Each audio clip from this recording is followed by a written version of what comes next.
حرام ہے. اللہ نے کیا کہا؟ تاکلوا اموالکم بینکم بالباطل.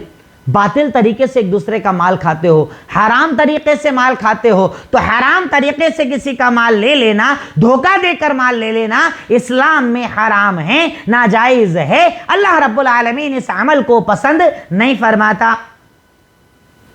نمبر 1, ذمہ داروں کو رشوت دے کر حرام کو حلال کروانا بھی حرام ہے. یہ بھی ہمارے یہاں بہت ہوتا ہے. ایک شخص نے آپ کو دکان کرائے پر دی, اس کے ابا نے آپ کو کرائے پر دی تھی, 10 سال 20 سال گزر گئے, اب وہ بچے کہہ رہے ہیں خالی کر دیجئے, آپ خالی نہیں کرنا چاہتے, قبضہ کر کے بیٹھ گئے, تعلقات میں کوئی وکیل کوئی جج پہچان کا مل گیا, وہاں لے دے کر اپنے حساب سے فیصلے کروا رہے ہیں. یہ حرام, ناجائز ہے. رشوتیں دے کر, حرام دے کر اپنے مطابق فیصلے کروانا, چاہے کسی بھی مسئلے میں ہو, اسلام میں جائز نہیں, حرام ہے. جو فیصلہ حق والا اسے تسلیم کرو, حق والا فیصلہ کرواؤ. یہ حرام کچھ دن باقی رہے گا, اس کے بعد ختم ہو جائے گا. حرام ہمیشہ باقی نہیں رہتا. حرام میں اللہ تعالیٰ برکتیں کبھی بھی نہیں ڈالتا. نمبر 9, حلال روزی کمانا اور کھانا افضل عمل ہے. چاہے چھوٹی دکان, چھوٹا کاروبار, چھوٹی نوکری, پریشانی کی زندگی, تکلیف کی زندگی, حلال اگر مال ہے اس پر صبر کیجئے, کیونکہ حلال کھانا اللہ رب العالمین کو بہت زیادہ پسند ہے. اللہ تعالیٰ حلال روزی کمانے والے کو پسند فرماتا ہے, اور حلال روزی کمانے والے عمل کو اللہ تعالیٰ پسند فرماتا ہے. تو خود کو حلال کا عادی بنائیں, حلال کو اپنی زندگی بنائیں, اور اپنے آپ کو حرام سے محفوظ رکھیں. نیکسٹ, اس کے بعد بڑی پیاری چیز جو نمبر 10 پر ہمیں پتہ چلتی ہے اس آیت سے, کہ جس میں اللہ تعالیٰ نے دروازے کا ذکر کیا, کہ تم یہ سمجھتے ہو کہ آگے سے آنے میں کم ثواب, پیچھے سے آنے میں ثواب, اور اللہ کہتا ہے کہ ثواب سارا تقوی میں ہے. اس سے کیا پتہ چلا؟ اس سے پتہ چلتا ہے کہ کسی بھی عمل کے اچھے ہونے کے لیے ہمارا اچھا لگنا ضروری نہیں, اللہ اور اس کے رسول کے اچھا لگنا ضروری ہے. کیسے؟ ایک عمل مجھے بہت اچھا لگتا ہے, رات جاگنا بہت اچھا لگتا ہے, قرآن پڑھنا رات بھر جاگ کے ایک بار میں ختم کرنا اچھا لگتا ہے, اپنے اعتبار سے روزہ رکھنا, کوئی روزے کو اسپیشل کر لینا اچھا لگتا ہے, عبادت بڑی اچھی لگتی. پر میرے اچھے لگنے سے کچھ نہیں ہوتا. عبادت وہ اچھی ہوتی ہے جس سے اللہ رب العالمین کا حکم ہو اور اللہ کے نبی کا طریقہ ہو. یہاں پر یہ پتا چلا, اچھا عمل مانتے تھے وہ لوگ, اچھا عمل سمجھ کر کرتے تھے وہ لوگ, آگے سے نہیں پیچھے کے دروازے سے جاتے تھے. پر اللہ کہہ رہا ہے کہ تمہارے سوچ لینے سے کچھ نہیں ہوتا, ثواب اصل تقوی میں ہے. تقوی مطلب اللہ کی رضا, اللہ کا حکم, اللہ کے نبی کا فرمان. تو اللہ تعالیٰ اسی عمل کو پسند فرماتا ہے, اسی عمل کو اچھا کہتا ہے جس پر حکم اللہ کا اور طریقہ رسول اللہ صلی اللہ علیہ وسلم کا موجود ہونا چاہیے. اگر وہ موجود نہ ہے تو آپ عمل چاہے کتنا اچھا سمجھ کر کریں, اللہ تعالیٰ آپ کے عمل کو قبول نہیں کرے گا. نمبر 11, تقوی کامیابی کا ذریعہ ہے. تقوی, اللہ کا ڈر, اللہ کا خوف, دل میں اسے رکھنا, یاد کرنا, بار بار ذکر کرنا, تقوی کامیابی کا ذریعہ ہے. اللہ کا ڈر, یہ جسم اللہ سے ڈرے, آنکھ اللہ سے ڈرے, دل اللہ سے ڈرے, ہاتھ پیر اللہ سے ڈرے, یہ اصل کامیابی ہے مومن کے لیے, یہ اصل زندگی ہے مومن کی, اصل ہر اعتبار سے کامیابی کا ذریعہ ہے. کیا ہے وہ؟ ہے اللہ تعالیٰ کا تقوی, اللہ تعالیٰ کا ڈر. اللہ رب العالمین اس ڈر کی بنیاد پر بندے کو کامیابی عطا کرتا ہے. نمبر 12, جہاد کا پہلا حکم یہاں پر دیا گیا کہ تم سے جو قتال کرے تم اس سے قتال کرو. جو تمہیں ستا رہا ہے اس سے تم قتال کر سکتے ہو, جہاد کر سکتے ہو, بدلہ لے سکتے ہو, اپنی حفاظت کر سکتے ہو. تو یہاں پر جہاد کا پہلا حکم نازل کیا گیا. آخری پوائنٹ, جنگ میں بھی حد سے آگے بڑھنا ناجائز ہے. تو عام حالت میں ظلم کرنا حرام ہوگا نا. جنگ چل رہی ہے, سامنے والا آپ کو مارنے کے لیے آیا ہے, وہ آپ سے قتال کر رہا ہے, اس صورت میں بھی شریعت نے کہا اعتداء مت کرنا, حد سے تجاوز مت کرنا. جیسے پہلے عرب میں کیا ہوتا تھا, مرنے کے بعد مسلح کر دیا کرتے تھے, ہاتھ کاٹنا, پیر کاٹنا, ناک کاٹنا, کان کاٹنا, یہ سب کاٹ لیا کرتے تھے, مسلح کرتے تھے. شریعت نے اسے حرام قرار دیا. بچوں کو مت مارو, بوڑھوں کو مت مارو, جھاڑ پیڑ کو مت توڑو, گھروں کو مت گراؤ, جو تم سے معافی مانگ لے اسے چھوڑ دو, جو ہتھیار پھینک دے اسے چھوڑ دو. یعنی آپ نے جنگ جو ایک ظلم والا عمل تھا اسے بھی اتنا زیادہ محبوب عمل بنا دیا تھا کہ اس میں کبھی کسی پر ظلم نہیں ہوتا تھا. تو اب یہاں پر شریعت کہہ رہی ہے کہ چلتی جنگ میں جب ظلم جائز نہیں تو عام حالت میں کیا ظلم جائز ہوگا؟ کتنے ظالم ہیں ہم لوگ. کتنوں پر ظلم کرتے ہیں ہم لوگ، اس کو ستایا، اس کو پریشان کیا، اس کا مکان چھین لیا، اس کی دکان چھین لی، پلاٹ پر قبضے کر لیے، نہ جانے کیا کیا حرام کرتے ہیں۔ اللہ کو کیا جواب دو گے؟ اللہ تعالیٰ کے سامنے کیا پیش کرو گے؟ اللہ رب العالمین جب آپ کا حساب لے گا، اللہ تعالیٰ کو آپ کیا حساب دو گے؟ تو جب جنگ کی حالت میں ظلم اور حد سے تجاوز ناجائز ہے تو عام حالتوں میں کیا جائز ہوگا؟ یقیناً نہیں، ہرگز نہیں۔ ظلم ہر صورت میں ناجائز ہے۔ اب آخری پوائنٹ ہے ہمارا عمل۔ ہم نے ان باتوں سے کیا عمل سیکھا؟ آج کی آیتوں پر ہمیں کیا عمل کرنا ہے؟ نمبر 1، رمضان میں بہت زیادہ عبادت کی کوشش کرنا چاہیے۔ رمضان کا بڑا قیمتی مہینہ ہوتا ہے، بڑا قیمتی دن ہوتے ہیں، بڑی قیمتی راتیں ہوتی ہیں، اور اللہ نے یہاں پر پورا رمضان کا ذکر کیا۔ تو رمضان کے وقت کو بہت زیادہ اللہ کی عبادت میں گزاریں، اللہ تعالیٰ کی خوب عبادت کریں، اللہ تعالیٰ کو خوب راضی کریں۔ آپ رمضان کا ثواب الگ سے جانتے ہی ہیں۔ اگر کسی نے رمضان کی طاق راتوں کو جاگ لیا، اللہ نے کہا اس کے پچھلے گناہ معاف کر دیتا ہوں، روزہ رکھا اسے معاف کر دیتا ہوں، عبادت کی تراویح پڑھی معاف کر دیتا ہوں، اللہ تعالیٰ بڑا معاف کرتا ہے۔ تو رمضان میں ہمیں عبادتوں کا بہت زیادہ اہتمام کرنا چاہیے۔ اللہ کی حدود کے قریب بھی نہیں جانا چاہیے، حدود، باؤنڈری، حرام، قریب بھی نہیں جانا چاہیے، کرنا دور کی بات ہے، قریب بھی مت جاؤ، قریب بھی نہیں جانا چاہیے۔ نمبر 3، اپنے دل میں، اپنے جسم میں اللہ کا تقوی پیدا کیا جائے، اپنے جسم میں، اپنے دل میں اللہ کا تقوی پیدا کیا جائے، اللہ کا ڈر پیدا کیا جائے، اللہ کا خوف پیدا کیا جائے۔ نمبر 4، حلال رزق کو تلاش کریں اور حلال ہی کھائیں۔ دعا قبول نہیں ہوتی نہیں تو اللہ راضی نہیں ہوتا، عبادت قبول نہیں ہوتی، اللہ ناراض ہو جاتا ہے۔ حلال کماؤ، حلال کھاؤ، حلال پر صبر کرو۔ جتنا اللہ دے، جیسا اللہ دے، جہاں اللہ دے، جب اللہ دے، جتنا اللہ نواز رہا ہے نا، الحمدللہ صبر کے ساتھ اسے کھایا جائے اور اپنے آپ کو حرام سے بچایا جائے۔ اور آخری اہم چیز پتہ چلی، کامیابی اتباع سنت میں ہے نہ کہ بدعت میں۔ کامیابی اتباع سنت میں ہے نہ کہ بدعت میں۔ تو اس لیے کیا کرو؟ اتباع سنت، ہر معاملے میں سنت کو تلاش کرو، قرآن کو تلاش کرو، حدیثوں کو تلاش کرو، عمل کو بدلو، اپنے آپ کو بہتر بناؤ، جتنا زیادہ ممکن ہے اپنے آپ کو حلال کے قریب کرو، کیونکہ اللہ تعالیٰ حلال کو قبول کرتا ہے، اتباع سنت کو قبول کرتا ہے، بدعت کو اللہ رب العالمین قبول نہیں فرماتا۔ ورنہ بدعت لگتی بڑی اچھی ہے، اور رات ہی تو جاگ رہے ہیں، نماز ہی تو پڑھ رہے ہیں، قرآن ہی تو پڑھ رہے ہیں، آیت ہی تو پڑھ رہے ہیں، اچھا ہی تو کر رہے ہیں۔ ایک اصول یاد رکھو، اسلام میں اچھا وہ جس پر حکم اللہ کا اور طریقہ رسول اللہ کا۔ آپ کا دماغ جیسے اچھا بولے وہ اسلام میں اچھا نہیں ہوتا۔ اس کو بہت زیادہ سمجھیں، اتباع سنت کو اپنی زندگی بنائیں اور بدعات سے اپنے آپ کو بچائیں۔ آخر میں اللہ تعالیٰ سے دعا ہے، اے الہی مولا رب العالمین، خالق مالک رحمان رحیم، تو غفور تو غفار تو رحمان تو رحیم، تو اول تو آخر تو ظاہر تو باطن، تو سمیع تو بصیر۔ اے اللہ ہم تیرے آگے محتاج، تیرے آگے فقیر۔ الہی تو ہمارے گناہوں کو معاف فرما دے، اے اللہ ہماری خطاؤں لغزشوں کو معاف فرما دے، جانے انجانے میں ہونے والے گناہوں کو معاف فرما دے۔ اے اللہ ہم تیرے بندے ہیں، تیرے آگے جھکتے ہیں، تجھ سے مانگتے ہیں۔ اللہ اس قرآن کی محبتوں کو ہمارے دل میں پیدا فرما دے۔ اے اللہ تعالیٰ اس قرآن کو اپنے دل کا نور، اپنے سینے کا نور بنانے کی تو ہمیں توفیق عطا فرما دے، اس قرآن کے مطابق اپنی زندگی گزارنے کی توفیق عطا فرما دے۔ وآخر الدعوانا ان الحمدللہ رب العالمین۔ السلام علیکم ورحمۃ اللہ وبرکاتہ۔